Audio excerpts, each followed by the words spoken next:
Hello folks, I'm so glad that you're here today. Thank you for coming and following along while I do these things that I enjoy so much doing, and I appreciate your comments and your kindness bringing me into your homes every week. That is pretty fantastic. Thanks so much. I'm still feeling kind of the after effects of the holidays that I don't think we really have any idea how much it takes out of us until afterwards and we can start to relax. So I haven't had a lot of energy to be creative, but it's coming back now, and so I'm going to get busy and work on today what's for dinner. And tonight we are going to have pork cutlets with mushrooms and onions, some roasted carrots and parsnips, and some mashed potatoes. So do stick around. I am going to go gather up what I need to get started, and I will be right back.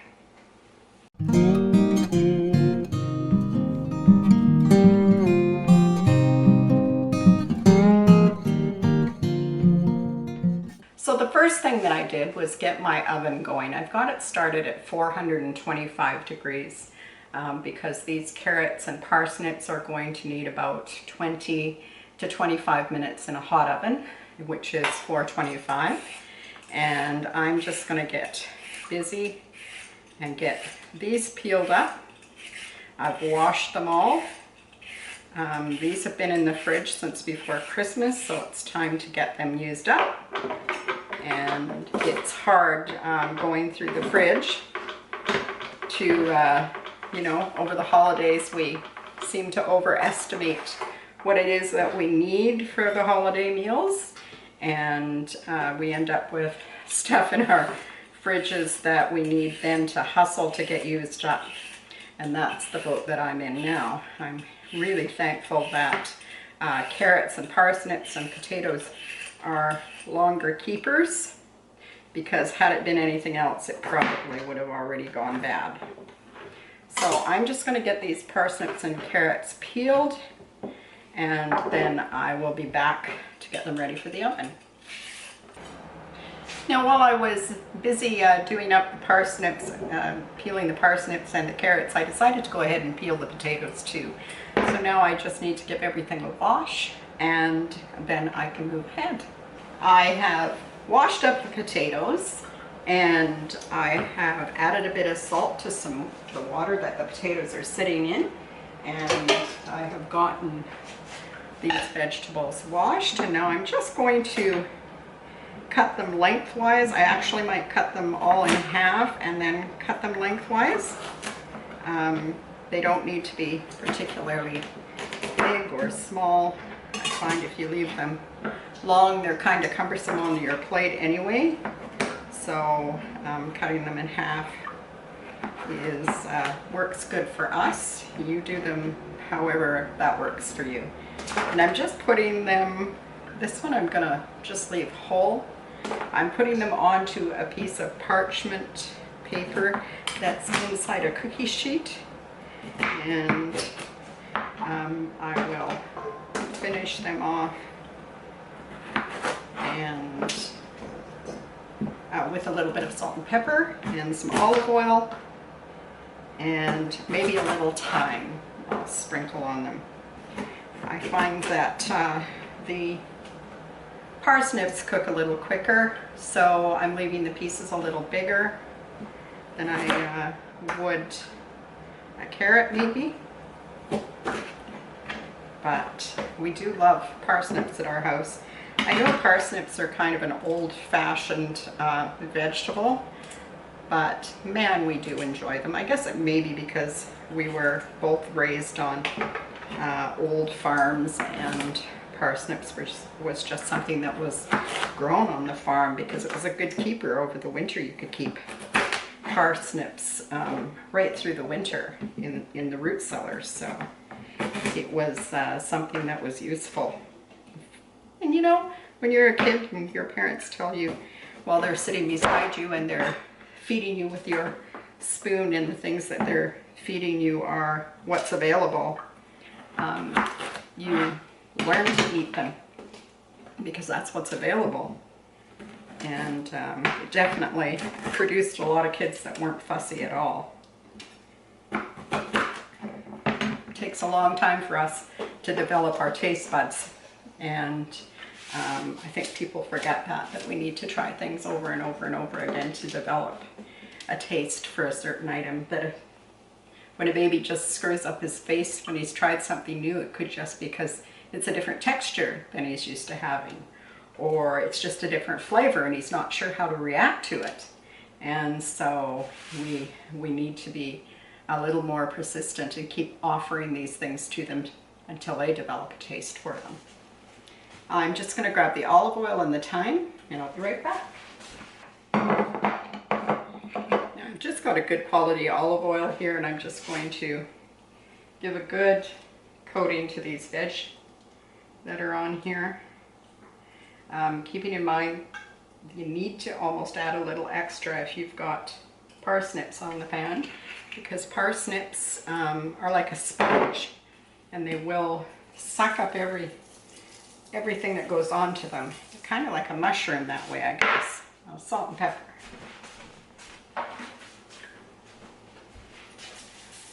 Feels like I'm not that organized today. And salt.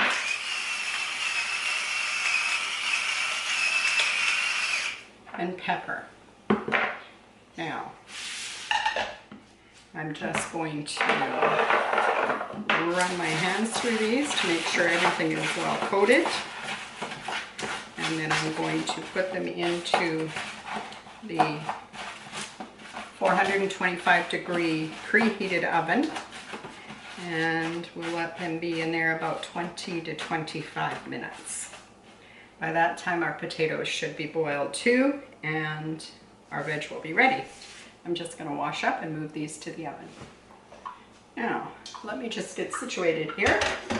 I think that I am ready to move on to the next step, which is the mushrooms and the onions.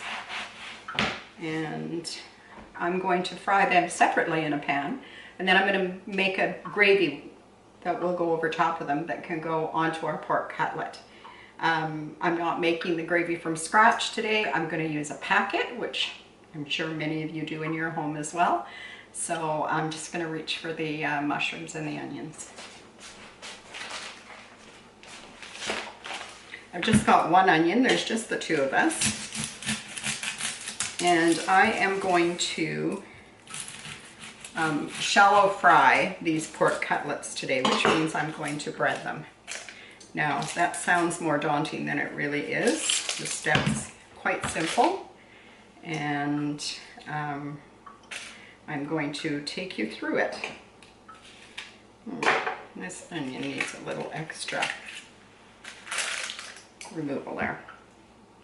I love onions. Both my husband and I love onions. And last night we had liver and onions and bacon all seem to go really well together. At least at our house. Not everybody loves liver, but again, I'm sure that it goes back to being raised on a farm. These mushrooms are leftover. I made a recipe a week ago, and I had purchased this container of mushrooms. They're still in good shape. They're sliced mushrooms. Wow, that's a hot onion. And I'm going to put about half of these and this onion that's sliced in just into rounds. I'm going to break up the rounds. I'm going to put these in the pan. Now I can get rid of my scraps, and these scraps today are going to go into a bag for the freezers so that when I'm making stock, I have some additional flavorings for my stock. Now I have these pork cutlets. They have been machine docked, but you definitely can buy just a chop and use your good old hammer. These happen to be a good price, or I would normally just buy boneless pork chops and put a piece of parchment paper on the bottom or wax paper and the same on the top and just pound them out thin. But I found these at the grocery store like this, and so I'm happy to use them that way. I have salt and pepper here, and I'm going to salt and pepper this first. And let's do both sides because we need to make sure that the flavor is the same on both sides. Lots of people only do one side of their meat, and if we're frying it on both sides, we really need to season both sides well. In this bowl, I have regular white all-purpose flour. In this one, I have breadcrumbs. There's about 4 tablespoons in there. Depends on how many you're going to cook. Right now, I'm just cooking this one. I've got 2 eggs in here. I should say there's another one waiting in the wings to be cooked. I've got 2 eggs in here, and I'm going to crack them and whip them. These pieces of pork fry up quite quickly, so that's why I've kind of got everything else going before I get this into the stove. And I'm frying this in about 1 inch, so I'm doing a shallow fry. So about 1 inch of a good, it doesn't have to be terribly high temperature. I'm using a vegetable oil, and about 1 inch in the pan, just enough so that it covers about halfway up, so maybe not even that much, halfway up the cutlet, and that's all you need to do. And I'm just going to whip these. Whoops, dropped some shell in there. And I guess the best way to remove shell is with a shell. Got it. And I'm just going to mix these really well together. And then I'm going to go over to the stove and start the oil heating, because I can hear the potatoes boiling, and I can also hear the onions and the mushrooms starting to cook, and they don't take long either. The longest part will probably be the vegetables that are in the oven, but they've already been in there 10 minutes. So another 10 minutes, we'll have this all wrapped up. So I am just going to go over there and get the oil warming up. Now, I am just going to do this by starting with the flour. I'm going to take the cutlet and I'm going to dredge it in the flour and make sure that it gets well coated. We are getting basically the glue layer on at this point. So it's important to get everything covered really well. I'm just going to dust it off, make sure there's nothing lingering, and then I am going into the egg wash. And you're supposed to do this in a certain order so that you don't get both sets of your hands all mucked up. I always end up all mucked up anyway. I try, but I'm a very hands-on cook apparently, and I have my both hands working at the same time, and I get them all mucked up. So now I am just going to go through the breadcrumbs, and I want to make sure that this is well coated as well. It helps to give us a nice crispy crunch to it when we cut into it and when we chew it, and so it's definitely worth taking a little more time. I could have done this in a plate that would have made this a little easier. So now I am going to transfer this to my plate that I had it on, and I can see I'm going to need to get some more breadcrumbs out for the next one. And I've chosen a small pan because I don't want to use a whole lot of oil, so I've chosen a small pan, and I'll cook these individually, and they'll each take around about 3 minutes on the first side and 2 on the second. Will be plenty, so a 5-minute fry. So I'm just going to wash up these hands. I'll move you with me over to the stove so you can see what I'm up to over there. I'm just going to give these guys a stir. And then I'm going to take this cutlet and I'm going to move it away from me, and into the pan it goes. I've got the pan set on medium. If you had a meat thermometer or an oil thermometer, you could take this to about 325 degrees, the oil in the pan. And as I said, it'll take about, you want it to be good and golden brown, so about, we'll see. How about that? Now in this pan, I am going to make the gravy. And I have just a package of onion gravy mix. And I'm going to follow the directions, which tell me to dump it into a cup of water and give it a good stir. And then I'm going to dump it in the pan and stir while the meat is cooking in the back. I'll be working on this. And if you notice the other pot on the stove, that's where the potatoes are bubbling away. And I've just checked on the vegetables and they are almost ready as well. So everything's coming together. So in we go. And I don't want to mess around here too much because this won't take much time for this gravy mix to set up. So I'm just going to keep stirring it until it does.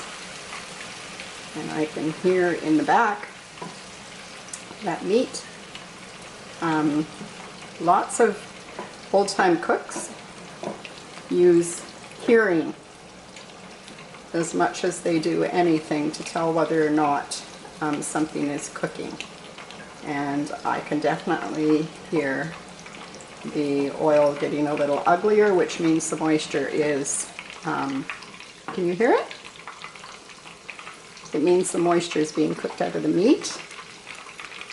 And I should have a peek at it now and see how it's making out.